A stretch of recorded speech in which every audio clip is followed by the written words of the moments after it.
Good afternoon, everybody. I'm delighted to be joining you today. For those of you in the audience and those of you online, as I was introduced, I'm Jonathan Murray, President and CTO of Digital Prism Advisors. For the next 30 minutes, I wanted to spend some time talking about the path to the autonomous enterprise.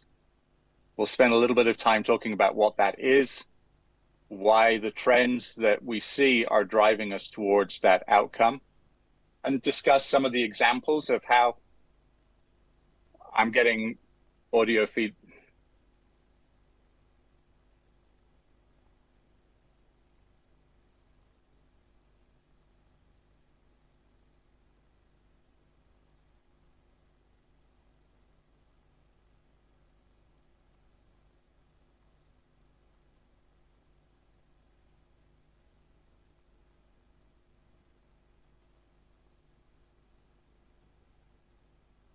My apologies to all of you. I'm getting audio feedback on my ear, which is a little bit distracting. So I've muted my end of the presentation. I hope you can still hear me.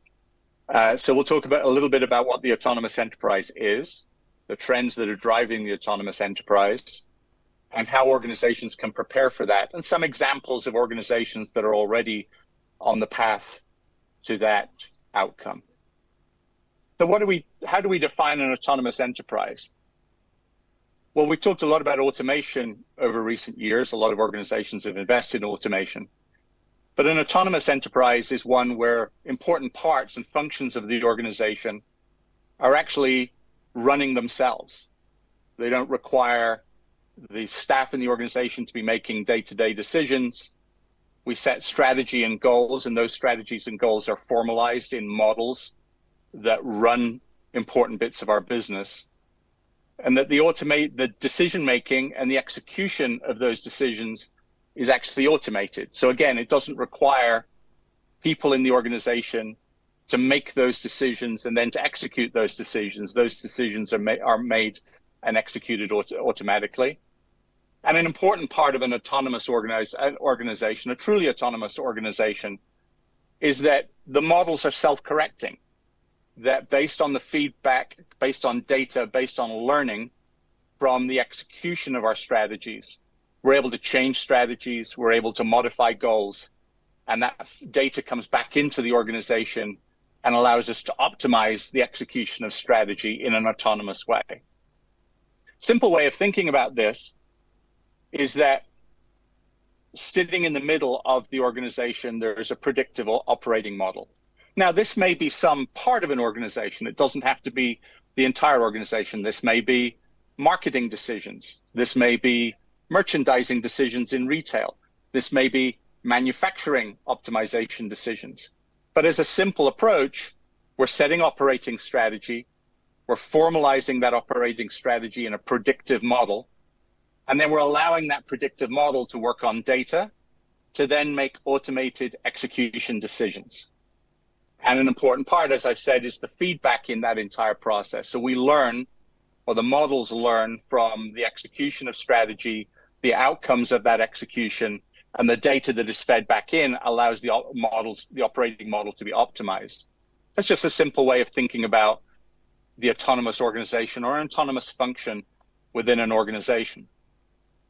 I think one of the things we've learned as we've looked at automation strategy over the last 10 years is that a lot, and I would say most, knowledge work inside an organization is actually automatable today.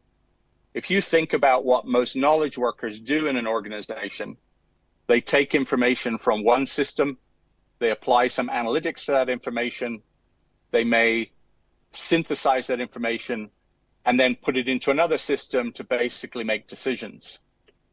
Well, we've learned through the implementation of things like RPA, that a lot of robotic process automation, that a lot of that decision-making process can be automated.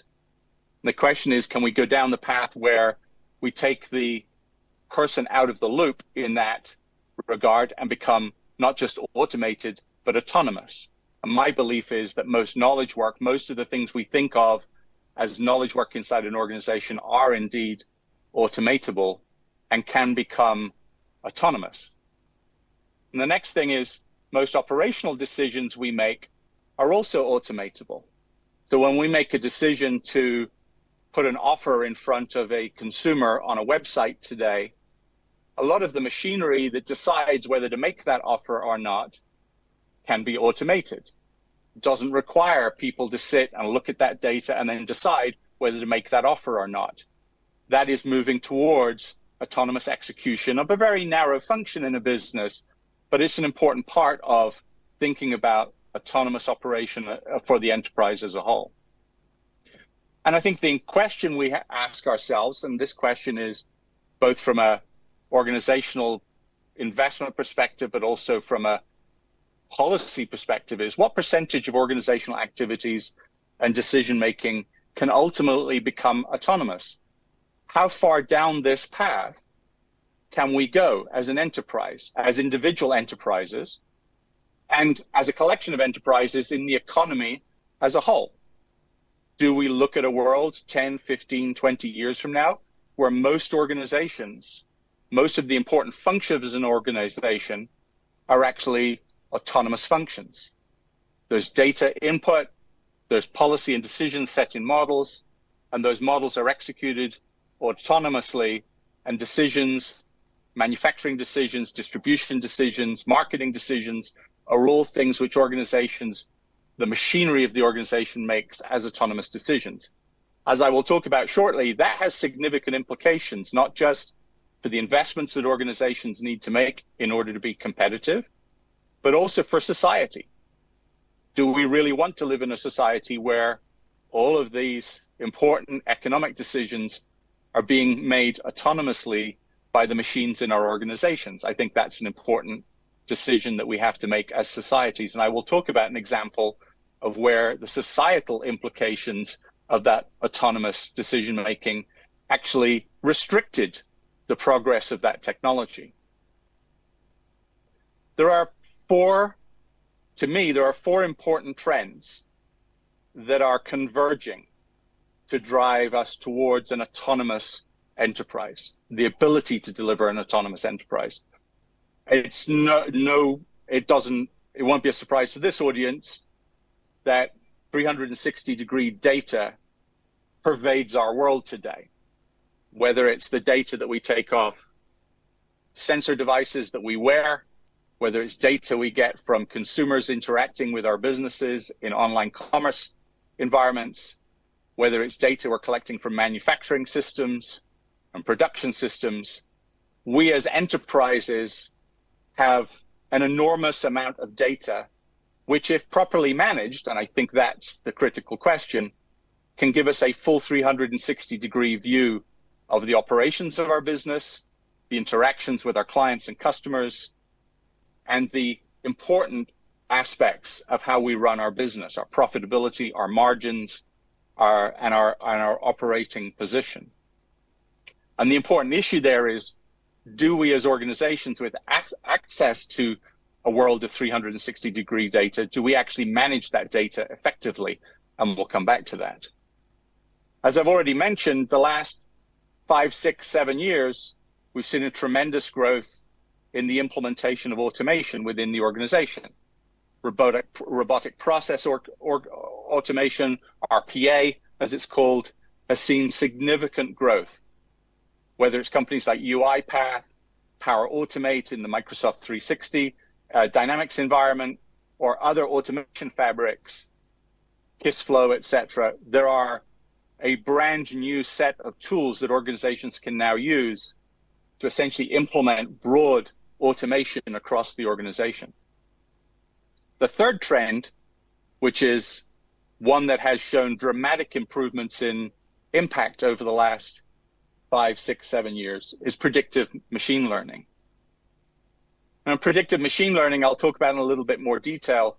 This truly is a transformative technology trend. The degree to which we see orders of magnitude improvement in the power of predictive models year over year over year is going to truly impact the way we build and make decisions inside organizations. That is happening inside leading organizations today.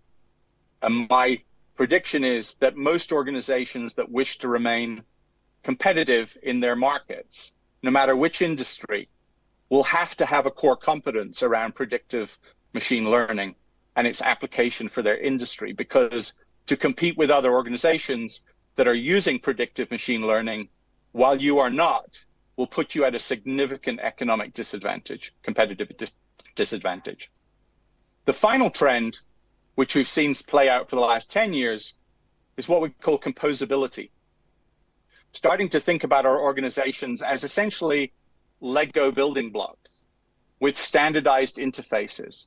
The whole growth of the API economy and the utilization of APIs, application programming interfaces, inside enterprises to create standard interfaces to functions in the business allows us to recompose businesses by plugging those building blocks in and configuring them in different ways as our businesses change, as audience needs change, as the products we bring to market change. And this has become a huge trend over the last 3 or 4 years, with Gartner making this one of the top trends of 2021. And we talk about this as the composable enterprise. Now, just a small point, if you actually want to go back and look at where the foundational concept of the composable enterprise comes from, I would encourage you to go read the article that I published in 2013, which actually invented the term the composable enterprise. So I provided the reference here if you want to see read the original piece about the composable enterprise.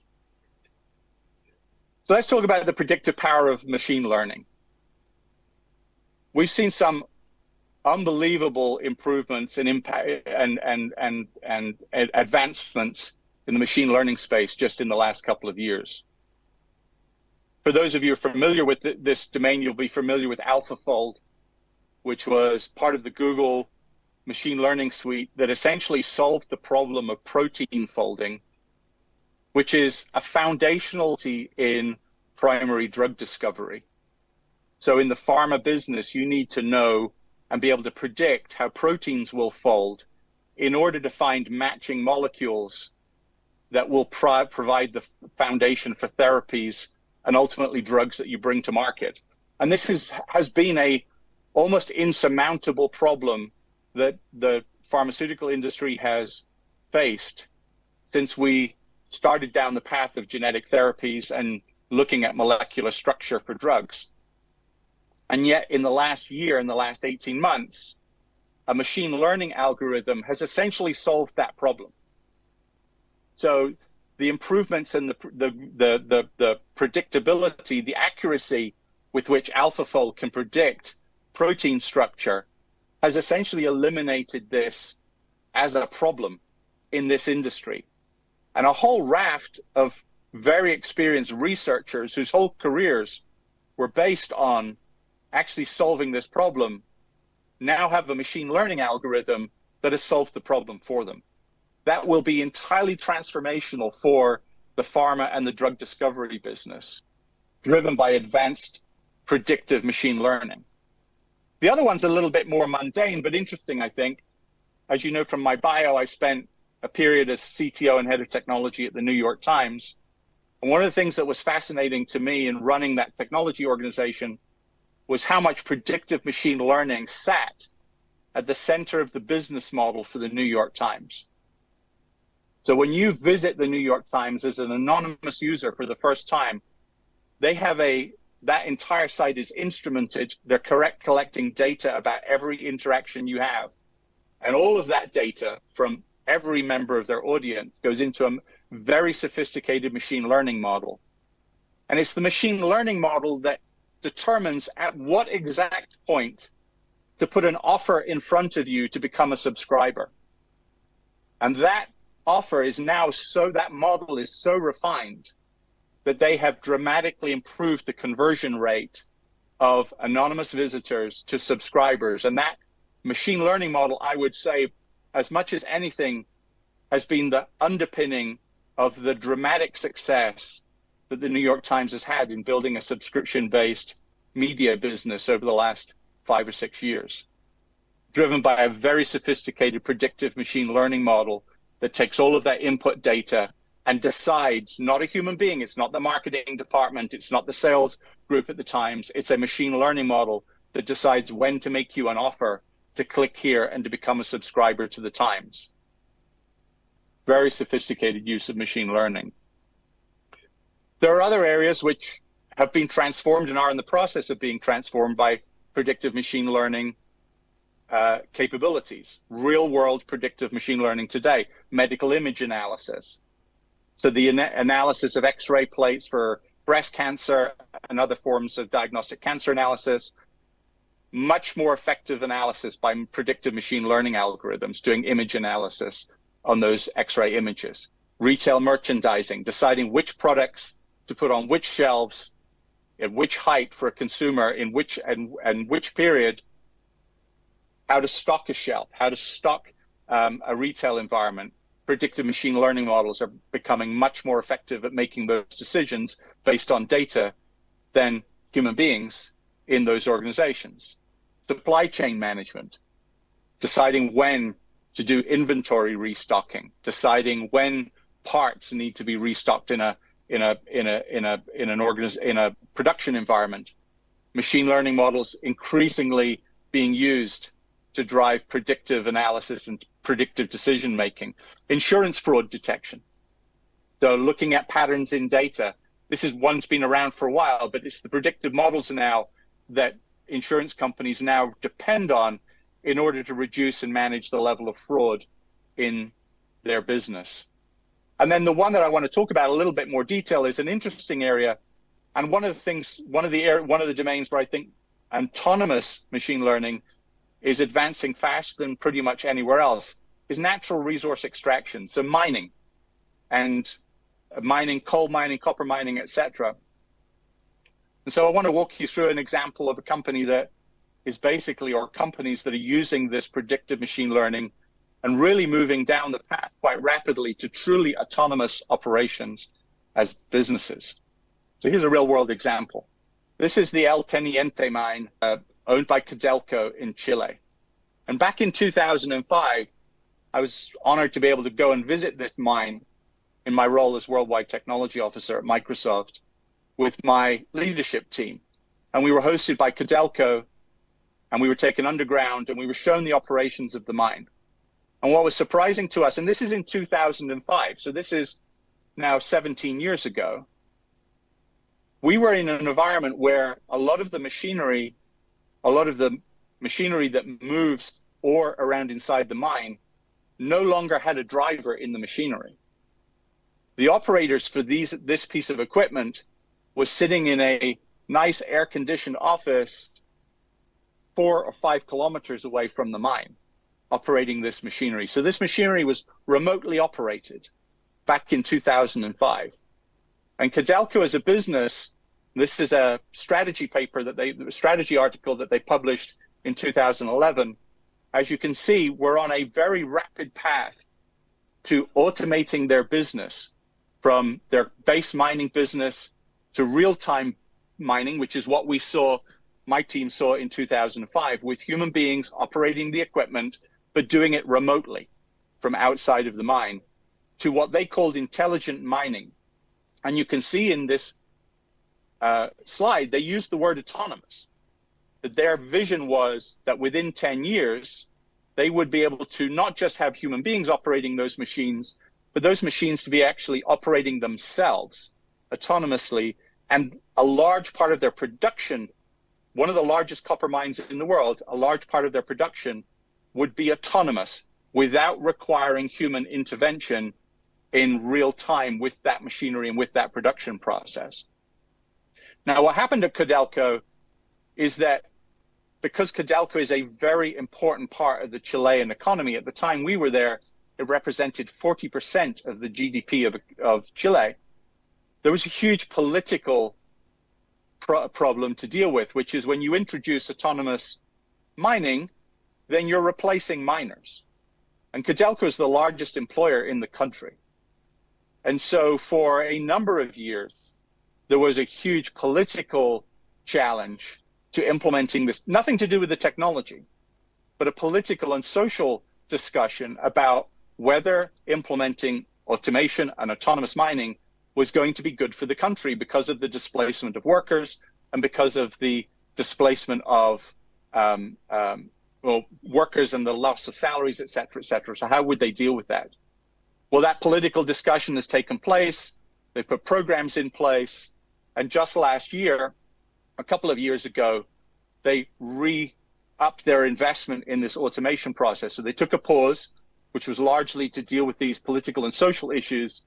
And in the last couple of years, they've re-upped their investment, primarily because of the change in the dynamics of the economics of the worldwide copper market, their reserves, et cetera. And they feel that implementing automation and autonomous operation is really the only way that they continue to be an economically viable, productive, and profitable business producer of copper. And we've seen in the last couple of years, the introduction of new generations of equipment in the mining industry. And you'll notice that this dump loader that hauls ore for processing in a production environment, they don't even have a cab on this truck for a human being to sit in. This is a truly autonomous piece of equipment. So this is a truck that navigates, takes production orders from a predictive machine learning model and a production system, operates independently of human intervention, and basically streamlines the production of the environment. And we are seeing, this article is from just about 2 years ago, the start of truly autonomous mining operations in the extractive industries. And there are benefits of doing that, not only from a safety perspective of these are pretty risky environments, but also economically for improving the production quality, the yield, and the efficiency with which mining operations are undertaken. So just one example of an industry where they've gone beyond pure automation and are really moving to the implementation of truly autonomous operations for that business. And my belief is that the learning from these types of industries will eventually permeate most industries over the next 5 to 10 years. So what are some of the things that are going to be barriers to the implementation of this autonomous future? Well, the first thing is going to be rules and regulation.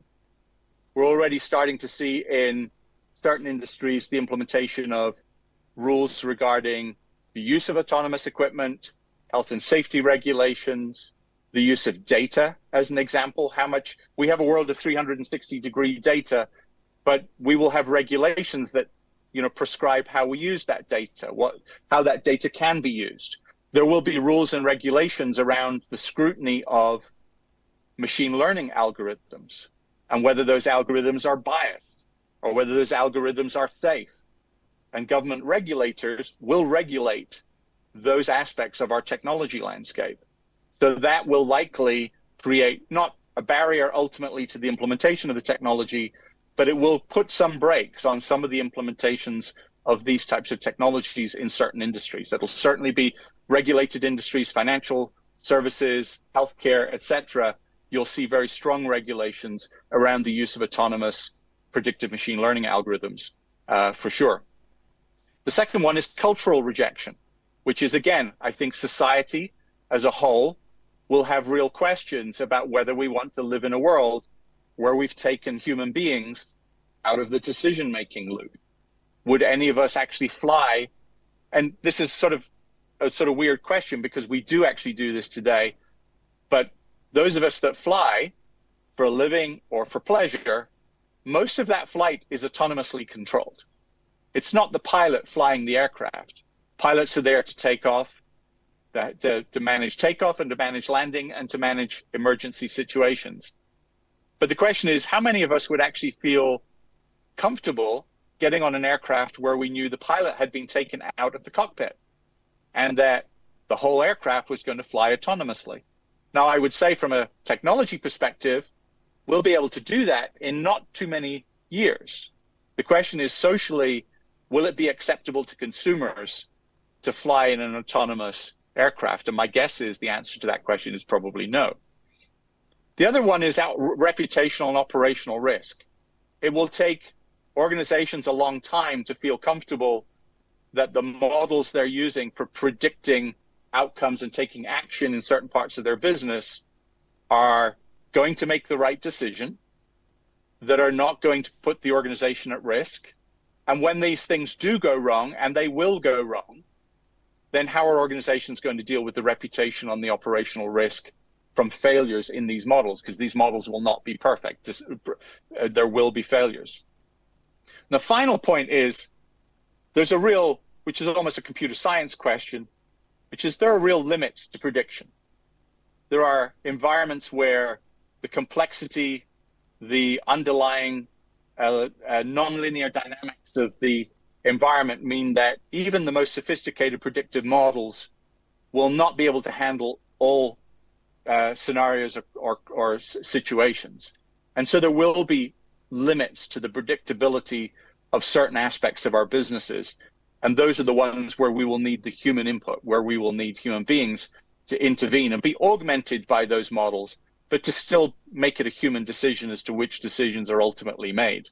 And a good example of that, and the one that I think is quite surprising, is that we're starting to see a lot of discussion about whether we ever will have a world where there's truly autonomous vehicles. And given the amount of billions, in this case, $100 billion, this article's from actually just last month. Some of the leading thinkers in the autonomous vehicle industry are starting to question whether they can ever truly deliver an autonomous car, an autonomous vehicle. And the problem is that the environment in which that vehicle has to operate, any of those vehicles have to operate, are so enormously complex with so many situations that you have to deal with that just may not be possible from a computer science perspective to build an autonomous system that can handle every single one of those random circumstances. And so I think there's now starting to be Ford has just recently announced that they're de-investing from making truly autonomous cars and focusing on using autonomous capabilities in the car to augment the human driving experience. And I think that's a major change that we're likely to see across the automotive industry. But again, speaks to the limits that automation and predictive machine learning models may ultimately have in helping manage and do these things automatically.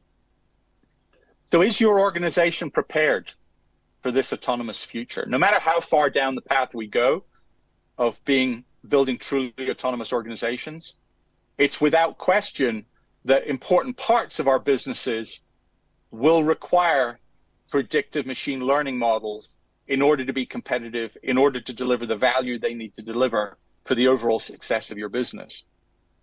And so some basic questions that I think we need to ask ourselves as businesses today in terms of, are we going to be prepared for that future? The first one is, and I go back to my discussion about 360-degree data, do all of our organizations manage data assets as well as we manage cash? It's a real question, because I would argue that in today's world, data is as an important an asset for an organization as cash is. And we have, over hundreds of years, developed very sophisticated processes for managing the cash in our businesses. And we have people who come to work every day and manage that cash.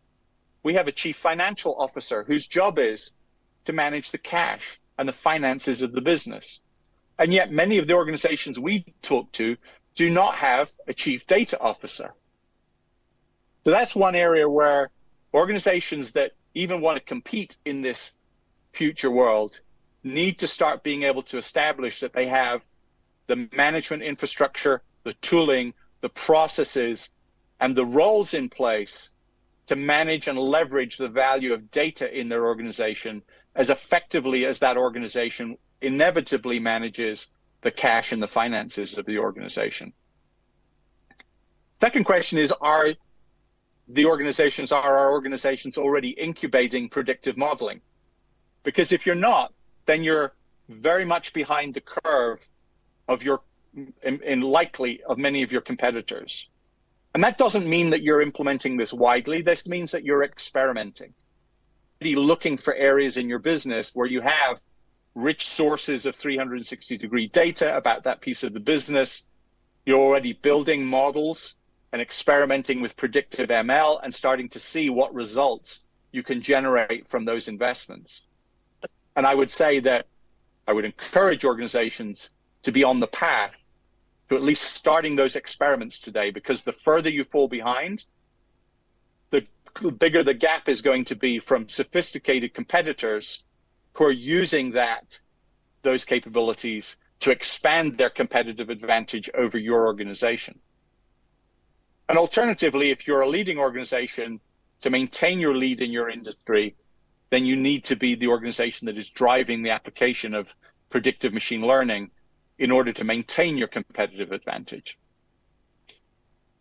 We talked about composability before, and the first step to building a composable enterprise is the implementation of APIs, an API fabric for both internal and external services. So are you an organization that's on a path to deliver an external API for any client that you do business with, so that instead of interacting with your business through human interactions, email, fax, the telephone, you're building a fabric that allows anybody you transact with to do that machine to machine through an API-led interface? That's the first step that most organizations take. And then the second step is, are you then taking that same strategy and employing it to the functions of your own business? So are you applying and building out APIs for all the important functions of your organization? Are you implementing API-driven solutions for marketing, for production control, for data management, etc., so that you can start wiring those up and configuring them in an adaptive way as your business needs change, and building this automation fabric? And that's the fourth piece, implementing an automation fabric that provides the wiring that joins up all of those functions of your business and that data that you're collecting to streamline the automation of functions and allows you to implement new services, new applications in a far more streamlined way than we've been able to do in the past. So those are four questions that I would ask a client today to gauge whether they are on the path to be ready for this predictive autonomous future. The final thing I would say is there's a set of investments which sort of match to the areas, the question we just raised, which I would look at for organizations to be making today. An organization that is going to be effective at using automation, predictive ML, 360-degree data, and an autonomous decision-making process will have a very different people culture with a very different skills profile to the typical organization we have today. We're going to need to build data-driven organizations. Again, nobody in this audience, misunderstands that. You're all professionals who understand the power of data. But most organizations are not very far down the path of actually building an organization that not only manages data effectively, but actually has the skills, the people, and the culture in place that value the utilization of data and value the use of data to augment decision-making, and are ready for a world where we are going to give autonomy to certain decision-making processes in our business. There are real people and cultural aspects of doing that effectively, and we need to start making those investments in our organizations today in order to be ready to take advantage of that.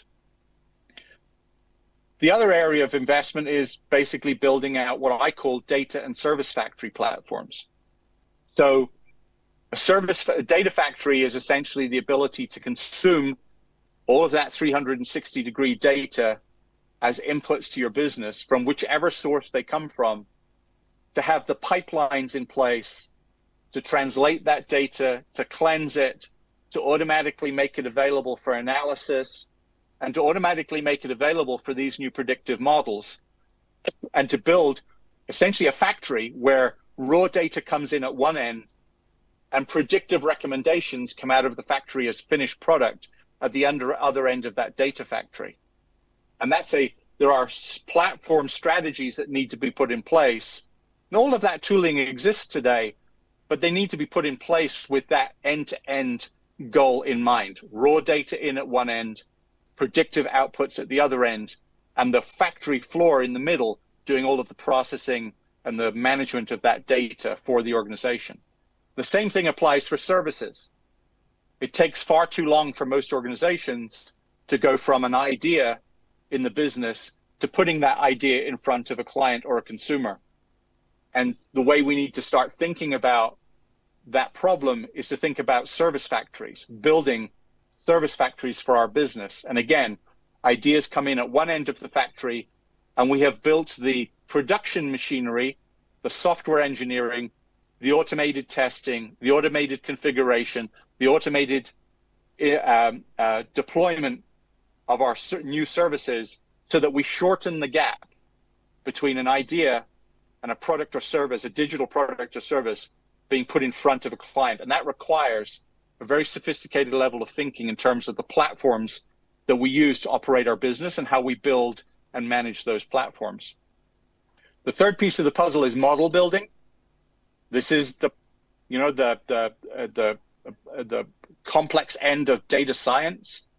These require very sophisticated data science skills. There's some tooling increasingly available, which allows us to manage those models and to make those models available as consumable services in the cloud. But you still need the expertise in the business to understand what models to build, how to feed those models, how to tune the parameters of those models, etc., to drive the right predictive outcomes for whatever function you have that you're trying to apply this technology. The way the New York Times solved this was interesting. The New York Times did not go out and hire a whole team of data scientists. What they did was they went out and offered a part-time position to a professor of data science at Columbia University, a gentleman by the name of Chris Wiggins. And Chris maintained his tenured position as a professor at Columbia, pursuing his research interests, while working 50% of the time at the New York Times, helping to build out this data modeling capability, this predictive ML capability. And what Chris was able to do was to take his graduate students from his academic program, his postgrads and his postdocs, and bring them through as temporary members of the data science team at the New York Times. And that's the way the New York Times incubated their machine learning capability. And over time, some of those positions became full-time positions, and they hired people. Once they had that core bit of the business built out, they understood how it worked. They converted some of those roles from part-time to full-time. But it was an interesting way to incubate that without having to go into the market and hire very specialized skills and try and build out a team from scratch. And the final piece of the puzzle is automation fabrics. We've talked about that already. Implementation of RPA solutions or any of the automation fabrics that are available, a wide range of them available today. But most organizations are going to have to pick an automation fabric, and they're going to have to standardize on an automation fabric. The automation fabric is the thing that glues all of these things together inside the organization and enables autonomous operation. And so you're going to have to make a standardized decision about that automation and make sure that it works on an end-to-end basis across your business. So with that, I'd like to thank everybody. I hope that was helpful. I am in the forum, so if there are any questions you'd like to pose, I'm happy to take questions in the BI for All forum. And I appreciate the opportunity. I want to thank the BI for All team for their generous invite for me to speak, and I wish you all a very pleasant day. Thank you very much. Thank you, Jonathan.